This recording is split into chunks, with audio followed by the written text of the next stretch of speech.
Hi guys! Welcome sa aking YouTube channel. At kung bago ka pa lang dito, don't forget to like, subscribe, and share this video sa mga kakilala nyo mahilig makinig ng horror story. So bago natin simulan, kung may mga experiences din kayo, share nyo lang dyan sa FB group natin or di kaya sa comment section. So kwento to ni Fatima. Let's start.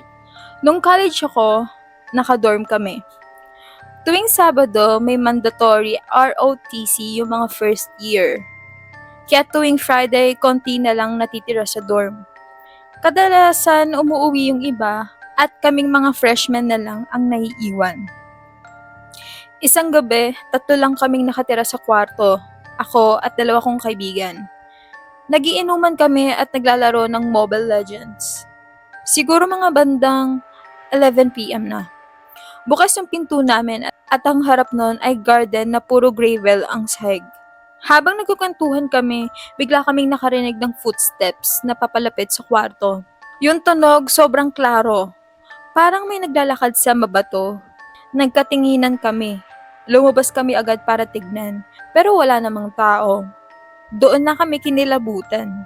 Kasi sigurado kami, footstep talaga yun. At papalapit mismo sa kwarto namin.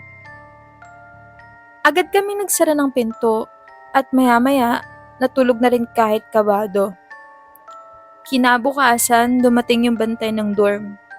Kunento namin yung narinig namin at ang sabi niya, doon daw kasi dumaan dati yung mga nag-death march. Kaya baka may mga nagpaparamdam. Kaya hanggang ngayon, hindi ko pa rin makalimutan yung tunog ng footstep na yon. Parang may nakabota, naglalakad sa mabato. First year college din ako noon sa isang school sa Maynila. May history class kami at terror yung professor namin. May station pa kami kaya busy mag-review yung mga kaklase ko. Mga 10 minutes bago mag-start yung class, naiihi na ako. Hindi ko na talaga mapigilan kaya niyaya ko yung kaibigan ko mag-CR. Pero tumanggi siya dahil nagre-review pa siya. Kaya wala akong choice. Usually sa 3rd floor ako nag-CR kasi maliwanag.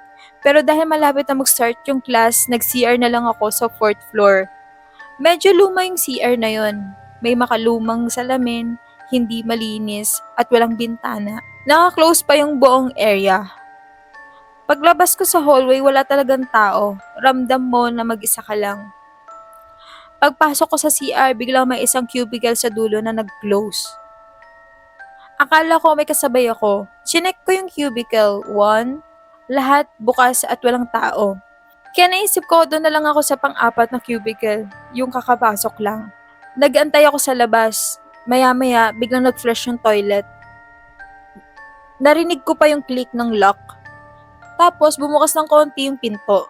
Pero walang lumabas na tao. Ilang minuto ako naghintay, ing-ihi na ako pero sa sobrang kaba, tinulak ko na lang yung pinto. Walang tao sa loob. Hindi na ako umihi, bumalik na lang ako sa classroom.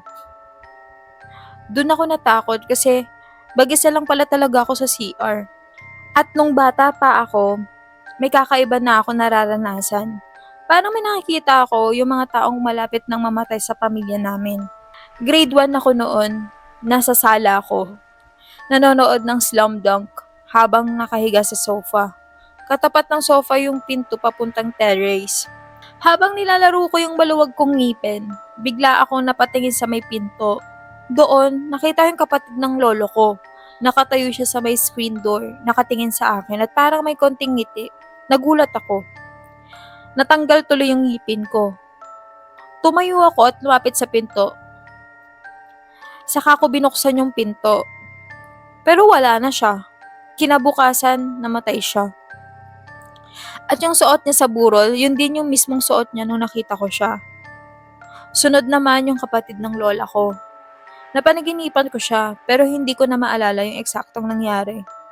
Ang naalala ko lang, ginising ako ng papa ko dahil umiiyak ako ng malala. Hindi ko maipaliwanag kung bakit ako umiiyak. Ilang araw lang ang lumipas, namatay siya. Hawak yung rosary niya. Pinaka hindi ko makakalimutan yung nangyari sa lolo ko sa side ng papa ko. Napanaginipan ko yung burol niya. Kitang-kita ko sa panaginip kung saan nakapwesto yung mga bulaklak. yung banner ng senior citizen, pati yung ayos ng paligid. May nakita pa akong dugo sa dingding at may mga taong umiiyak. Pagkalipas ng ilang buwan, namatay siya. At hindi lang basta namatay, pinatay siya. Pagkatapos ng libing, sinabi ko sa papa ko yung panaginip ko. Lahat ng nakita ko, eksaktong-eksakto sa nangyari sa burol niya. Doon ako napaiyak ng sobra kasi pakiramdam ko, baka kung sinabi ko agad, may nabago pa. Hanggang ngayon, dala-dala ko pa rin lahat ng to. Hindi ko alam kung bakit, pero para may mga bagay talaga na nagpapakita sa akin bago pa may mangyari. Isa yan sa gusto kong maranasan. Bago ako dapat graduate, may naranasan ako sa school na nakakatakot. Yung may na-experience ako sa CR, ganon. Pero wala naman. Kasi umuwi talaga ako agad, guys. Tsaka hindi ako nagsi-CR sa school namin. Minsan lang kapag hindi na talaga kaya, doon lang ako nagsi-CR, ganon. Pero sometimes, kahit tanghali pa lang, kapag pumunta ka ng CR, pakiramdam mo gabi na. Ganon yung pakiramdam. Parang, gabi na. Alam niyo yung ganon pakiramdam? Ganon. Ewan ko bakit meron akong desire makaramdam ng ganon.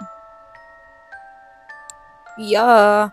Pero alam nyo, na-experience ko yung yung na-vision ko yung isang bagay na ayoko. One time, nung panganay namin kasi, namatay siya sa aneurysm. Yun. And then after, ang tagal niya lumaban Kasi, meron akong friend na yung lolo niya, 3 days lang. Nawala na rin. Hindi na kinaya. Ganon na ganon din nangyari sa lolo niya. But, yung ate ko, sobrang bilis. Ay, sobrang tagal pala. Sobrang tagal niyang lumaban, 1 buwan. Bago siya talagang tuluyan na nawala. Nasa CR ako nun. Tapos, syempre, alam mo yon yung pakiramdam na sobrang nag-grieve ka na. Tapos one time, na-vision ko talaga. As in, na-vision ko talaga na yung ate ko nasa kabaong siya. Ganun. Hindi ko gusto yon yung vision na yon. Hindi talaga. Tapos nung na-vision ko yon, hindi ko siya iniisip. Parang nag-pop up lang. Nag-pop up lang na na nandun siya. Alam mo yung nagpipray ka, tapos bilang nagpakita sa'yo ng ganun. Tapos tinanggal mo na agad sa isip mo kasi nga ayaw mo nun. Tapos the next day, wala na. Wala na yung ate ko, ganun. So yun, experience ko siya, pero hindi siya panaginip. Talaga ako nun, bulat talaga ako nun. Nagdadasal ako nun sa CR. May tawag dun Nakalimutan ko lang kung anong tawag dun. Tapos, mayroon akong ganun pakiramdam na kapag may naiisip ako, kunwari kaibigan ko, mga mahal ko sa buhay, tapos kapag umalis sila, iniisip ko agad na, sana safe sila, ganun. May times kasi na-vision ko talaga na baka masagasaan, ganyan. Yun, so sobrang paranoid ko talaga, guys. Na nakakatakot. Nasakit kasi mawalan ng mahal sa buhay. So yun, guys, hindi naman kasalanan ni Fatima. Kasi parang sa dulo sinisi niya 'di ba? Kung sinabi niya agad sa father niya yung mga napanaginipan niya. Siguro hindi napatay yung lolo nila. Pero ganun talaga, may nakapagsabi din sa akin at naniniwala din ako kapag time na talaga ng tao, oras niya na talaga. Naniniwala din ako dun. Pero syempre, takot din ako mamatay, Alam ko yun, tanggap ko yun, pero syempre nakakatakot lalo na kapag wala ka pang achievements at wala ka pang nararating sa buhay at wala ka pang napapatunayan sa sarili mo. Nakakatakot, Tapos, burden ka pa kapag namatay ka, yung mag-aasikaso yung family mo, tapos walang-wala sila. 'Di ba, yung gano'ng pakiramdam. So yeah, if may mga gano'n din kayo na nararanasan, may vision din kayong mga gano'n, share niyo diyan sa comment section at babasahin ko talaga 'yan. She-share din natin 'yan dito. I hope you guys like this video. See you all on next video. Bye-bye!